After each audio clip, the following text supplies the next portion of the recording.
So I get the whole telemedicine. What would telepharmacy? What is telepharmacy?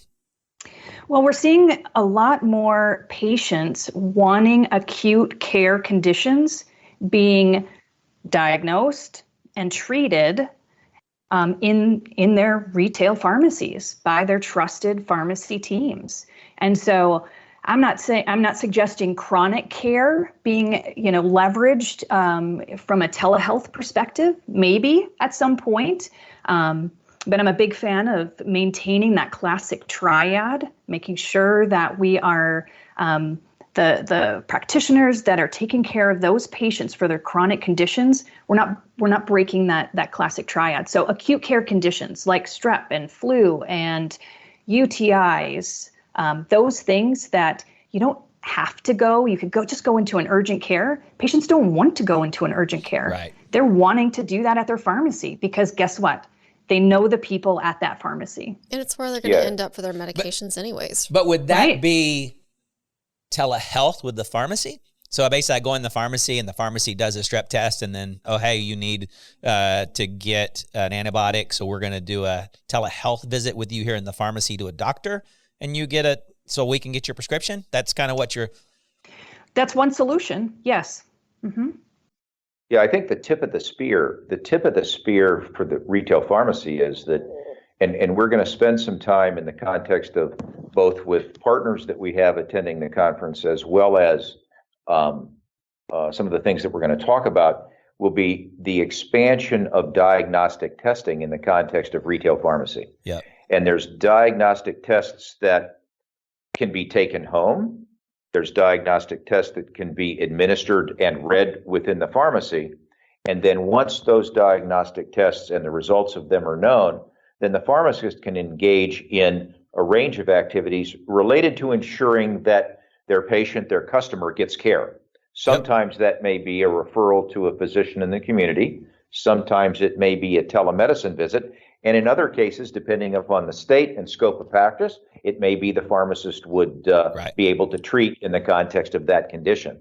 But I think the tip of the spear in this context is expanding the capabilities within a pharmacy to diagnose many of these conditions. And there's a growing number of options that they have, some of self-administered, some administered by the pharmacist. There's a growing number of options for them in the context of the tools that they can use in order to be able to do that. And the consumer community wants increased access to the ability to self-diagnose or diagnose with their pharmacist without having, to engage in what they've had to engage in before in terms of a formal physician visit. Yeah, and we saw that in the show, in the pharmacy show in London, and they're going so far to put like a privacy box in your pharmacy that has a screen and a bench seat in there, and it's like, hey, okay, pick up this device, put it in your ear for us to for us to take a picture and see, and like it was like pick up all these devices and this is what we want you to do with them. A lot of COVID questions, obviously, about great, how do you sanitize between patients? But you saw a lot of that in London, but they were building in a telehealth within the pharmacy. So it's like, hey, come here, do the telehealth over here, and then let's get your medications and get you taken care of. Yeah, another interesting thing in that show was the number of tests that are coming to the pharmacy. Believe it or not, the world actually gets some of that stuff quicker than we do because our FDA is really slow. And they had microanalyzers on a chip that did A1C testing, yeah.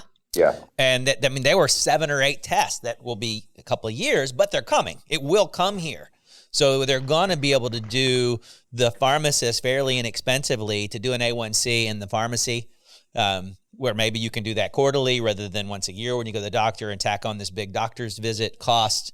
So a lot of interesting, I think that the point of care testing stuff, we actually know a telehealth company whose background is in allergy that actually talks about how, a town's supposed to have an allergist, I think, for every 120,000 people.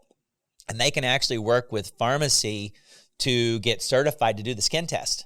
And they can actually split the money. So the telehealth, you do a telehealth allergist, but the pharmacy can do the allergy skin test and split the income from that test with the physician that supervises it. Yeah, I read a statistic that the point of care testing revenue is forecasted to exceed immunizations. Yeah, I believe it. The opportunity is there, and it's the choice of, the community pharmacies is if they're going to show up and meet the needs and demands of their communities.